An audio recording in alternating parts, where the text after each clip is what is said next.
తాప తీర్మానం మీద అమ్మాయి గురించి మాట్లాడడానికి అందరికీ అవకాశం ఇచ్చినందుకు ముందుగా తమరికి ధన్యవాదాలు. అధ్యక్ష, నిజంగా కూడా కొన్ని సందర్భాలు దిగ్భ్రాంతిని కలిగిస్తాయి అధ్యక్ష.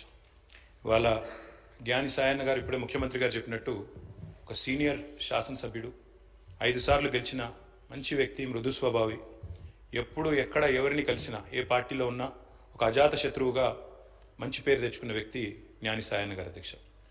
గతంలో పెద్దలు కేసీఆర్ గారి నాయకత్వంలో సాయన్న గారు, మేము అందరం కూడా కలిసికట్టుగా నగర అభివృద్ధికి ఎన్నో రకాలుగా కంటోన్మెంట్ కానీ తర్వాత నగరంలోని వివిధ ప్రాంతాలకు సంబంధించి కానీ చాలా కమిట్మెంట్తో పనిచేసిన నాయకుడు సాయన్న గారు అధ్యక్ష. అధ్యక్ష, సాయన్న గారు అదేవిధంగా మా గౌరవ ముషీరాబాద్ శాసనసభ్యులు ముఠా గోపాల్ గారు చిరకాల స్నేహితులు అధ్యక్ష. దాదాపు దశాబ్దాల స్నేహం వారిద్దరిది కూడా. మీకు కూడా మంచి స్నేహితులు అధ్యక్ష వారు. నాకు బాగా గుర్తున్న సందర్భం అధ్యక్ష, 2015వ సంవత్సరం ఆనాడు జిహెచ్ఎంసీ ఎలక్షన్స్ వచ్చినప్పుడు సాయన్న గారు కోరిన ఒకే ఒక్క కోరిక, నేను కవాడిగూడ నుండి లాస్యానందిత గారిని నేను కార్పొరేటర్గా చూడాలనుకుంటా ఉన్నాను, మా మిత్రుడు గోపాల్ గారు కూడా పూర్తిగా మద్దతుగా ఉన్నారని చెప్పి మొదటిసారి ఆ రోజు వచ్చి అడిగితే కేసీఆర్ గారు కాదనకుండా వెంటనే అమ్మాయికి ఒక మంచి భవిష్యత్తున్న నాయకురాలు, మంచి యంగ్ లీడర్గా బాగా చదువుకున్న అమ్మాయి, మంచి అవకాశం ఇవ్వాలన్న ఉద్దేశంతో ఆనాడు కవాడిగూడ నుంచి కార్పొరేటర్గా గెలిపించుకోవడం జరిగింది అధ్యక్ష.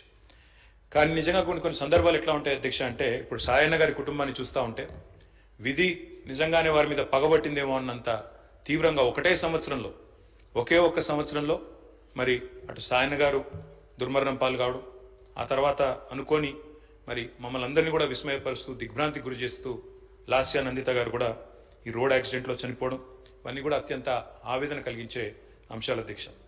ఒకటే ఏడాది లోపల అటు తండ్రి ఇటు కూతురు చనిపోవడం అంటే ఆ కుటుంబంలో ఎంత విషాదం ఉంటుందో మనం ఊహించవచ్చు అధ్యక్ష. కానీ చాలా చురుకైన అమ్మాయి అధ్యక్ష. ఆనాడు కార్పొరేటర్గా జిహెచ్ఎంసీలో పనిచేసిన, తదనంతరం సాయన్న గారు కొంత ఆరోగ్యం బాగలేకుండా అధ్యక్ష, బాగా డయాబెటీస్ ఎక్కువై చివరికి లెగ్ యాంపిటేట్ చేయాల్సిన పరిస్థితి వచ్చినప్పుడు కూడా ఒకవైపు నందిత, మరొక వైపు నివేదిత, ఇద్దరు అమ్మాయిలు పాపం ఆయనతో ఎల్లవేళలా ఎక్కడికి ఏదైనా మీటింగ్కి వచ్చినా, ఆఫీస్కి పోయినా, మంత్రులను కలిసేది ఉన్నా లేదా అధికారులను కలిసేది ఉన్నా, ఇద్దరు అమ్మాయిలు కుడి భుజం ఎడమ భుజం మాదిరిగా ఆయనకి రెండు వైపులా ఉండి తీసుకొని పోయేవాళ్ళు అధ్యక్ష. మా దగ్గర కూడా చాలాసార్లు ముగ్గురు కలిసే వచ్చేది.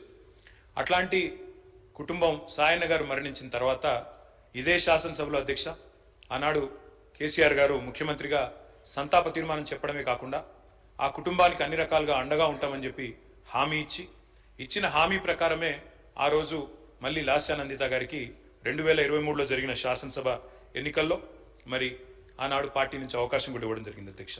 ఇప్పుడే ముఖ్యమంత్రి గారు చెప్పినట్టు కంటోన్మెంట్లో సాయన్న గారు చేసిన సేవ, రాజకీయాలకు అతీతంగా కలిసి ఉండే మంచి వ్యక్తిత్వం, ఎన్నింటి వల్ల నందిత గారికి కూడా తప్పకుండా తండ్రి గారి ఆశీస్సులతో పార్టీ అండతో బ్రహ్మాండమైన మెజారిటీతో అమ్మాయి కూడా గెలిచింది అధ్యక్ష.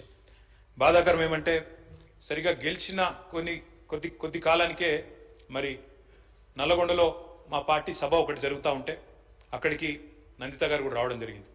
ఆ రోజు కూడా రోడ్ యాక్సిడెంట్ అయింది. తన కారుకి పూర్తి స్థాయిలో ధ్వంసమై అమ్మాయి స్వల్ప గాయాలతో బయటపడ్డా కూడా మరి చాలా ఇబ్బంది పడ్డది అధ్యక్ష. చాలా మనోవేదనకు కూడా గురైంది. తదనంతరం వాళ్ళ ఇంట్లో కూడా ఒక చిన్న యాక్సిడెంట్ అయింది. వరుసగా ఏదో పగబట్టినట్టే నల్లగొండలో ప్రమాదం, తర్వాత అక్కడ లిఫ్ట్లో ప్రమాదం, ఆ తర్వాత మళ్ళీ అనుకోకుండా ఈ ఓఆర్ఆర్ మీద జరిగిన రోడ్ యాక్సిడెంట్లో అమ్మాయి మరణించడం జరిగింది అధ్యక్ష. మేము ఆ రోజు పార్టీగా మాట ఇచ్చి సాయన్న గారి కుటుంబం మా కుటుంబమే అని చెప్పి ఆనాడు సాయన్న గారి తర్వాత లాస్యానందిత గారికి పార్టీ అవకాశం ఇచ్చింది అధ్యక్ష. అమ్మాయి గెలిచింది. దురదృష్టవశాత్తు ఏడాది లోపలే అమ్మాయి మరణిస్తే తిరిగి వారి సోదరి నివేదిత గారికి మొన్న జరిగిన ఉప ఎన్నికల్లో కూడా అవకాశం ఇచ్చింది అధ్యక్ష పార్టీ నాయకత్వం, కేసీఆర్ గారు. కానీ దురదృష్టం ఉప ఎన్నికల్లో మొన్న మా పార్టీ ఓటమి పాలు కావడం జరిగింది అధ్యక్ష.